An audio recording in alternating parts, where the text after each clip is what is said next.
Hello, and now in part 3 I'm going to cover another important cycle that gave us the crash, and again it was impossible to use that to predict it in advance. So these are the Gann dates, and I'm testing, I'm keeping an eye on several cycles in Bitcoin's life which are important to me, according to my knowledge of cycles. So I scanned them to see if anyone forecasted 10th of October crash, and here it is. So this cycle here is 49 days from the life of an entity. So this is Bitcoin's date of birth, and I've done the table 49 days forward, right? So 11th of October is 125 times 49 days from the date of birth. Could I have highlighted that in advance? No, I could not. And the reason why is, if you go back in the past, have a look here. 2nd of November was actually quite a good pivot low, right? So it did manage to forecast a good pivot low, and then 21st of November, kind of 5 days, kind of started getting diffused. 29th of March, that is 9 days before the bottom. That is again very big distance from a real pivot. 17th of May, that is 5 days before the top, again quite a big distance from a pivot. So I didn't have a good reason to actually use that cycle in advance, so I can highlight it to you in the October video to say, oh, I want to bring your attention to this cycle. It has been very accurate. All it has been accurate is one date in the past. Only one date. It hasn't been accurate that much. So it is here. And also, it doesn't make sense as well, because when we are born, that is the bottom for us. That's why the birth is one of the most important pivots in a person's life, because it's nice being in our mother's womb, being comfortable there and everything, and suddenly when we're born, everything begins again. So that's like number one. It's like zero. It is a bottom, right? But this is 125 times. So if you imagine the birth, so one cycle of 49, that will be a top, then a bottom, then a top, then a bottom. So the odd numbers, 125 is supposed to be a top. It was not supposed to be a bottom. So unless we consider the date of birth as a top. But when I have done those calculations on other cycles, it is a proper bottom. Okay, so it was impossible to highlight that, but if you want to know what cycle it came from the cycle 49 days counted from the date of birth of Bitcoin. I looked at other cycles that are more relevant to the current bull rally, starting from 21st of November 2022, which is the biggest swing bottom of this bull run. Anything here forecasted? Nope. No. It has forecasted the September top, and that's it. Hasn't forecasted anything else. Oh, it forecasted the 9th of June top. Yeah. That's it.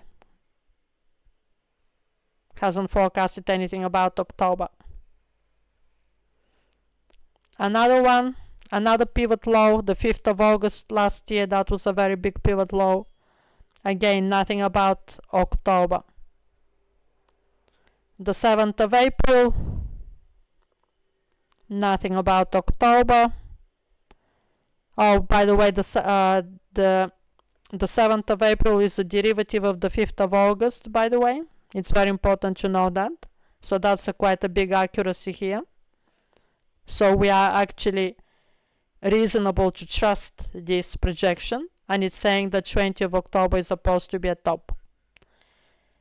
So I'm using the Gann dates as a confluence number 3. So we saw in part 1 and 2 that we have a contradiction between the current cycles. Eclipse cycle is going up and projecting a top on the 19th, and the Chinese cycle is going down, projecting a bottom on the 19th of October, 1920th. So we need a third confluence to say a different opinion, to add more weight to one of them. And these are the Gann dates. So according to the Gann dates, we have nothing remotely near 19th of October bottom. Look at that. We have 20th of October top on a very important cycle.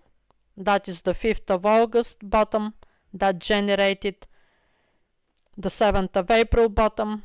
It has generated the top on the 14th of July. It generated the bottom on the 1st of September. That's a quite accurate Gann projection. That is saying 20th of October top. Okay. So that's on the side of the solar eclipse.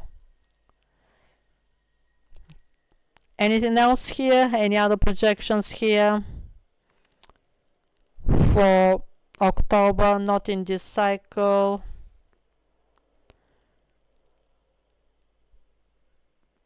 Not in this cycle. So we're scanning here if there were any projections for October. No, there aren't, because I would have put them there in the table.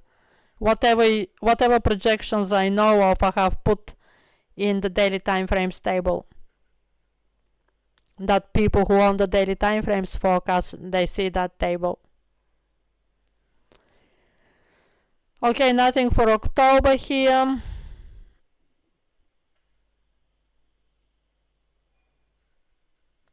'25th of October, so 10th of September. What was the 10th of September? So 25th of October is highlighted here as a Gann date, but it's not saying what it is. Oh no, that was 24. Sorry. That was in 2024. Ah yeah, it is highlighting 20th of October to be high and 23rd of October to be high. So these are our Gann projections. Let me cover all of them before I make the conclusion actually.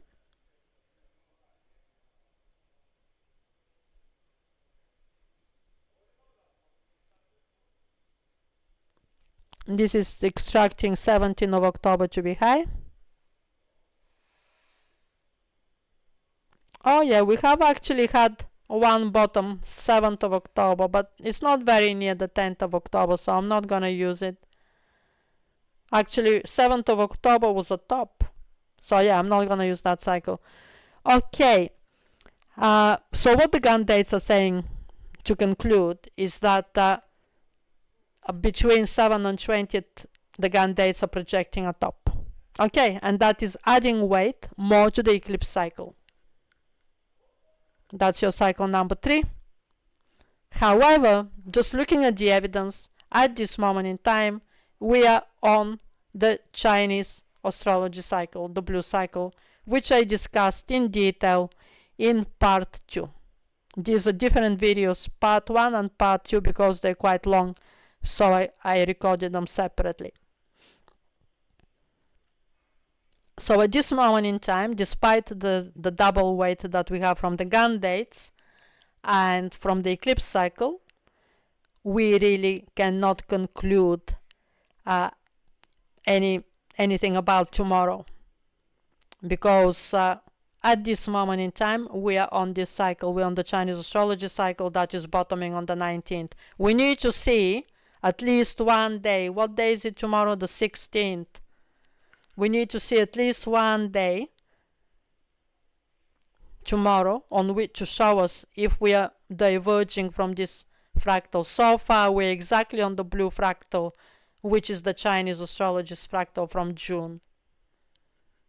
If tomorrow we diverge and we close higher, then we can start thinking about jumping back on the orange, on the yellow fractal, which is the solar eclipse fractal. But for now, we're not there. For now, we're following the Chinese astrology fractal. So that is the best I can do for today with my forecast. What we can do is we can go to the daily time frames to examine what is the likelihood of tomorrow closing on a green and red. We can do that. Where is my October forecast? Oh yeah, it's going in the opposite direction. Yeah. So the October forecast for the 16th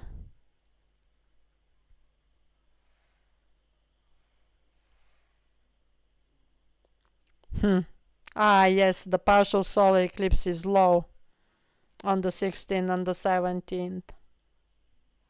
Yeah, but then Moon is conjunction Jupiter.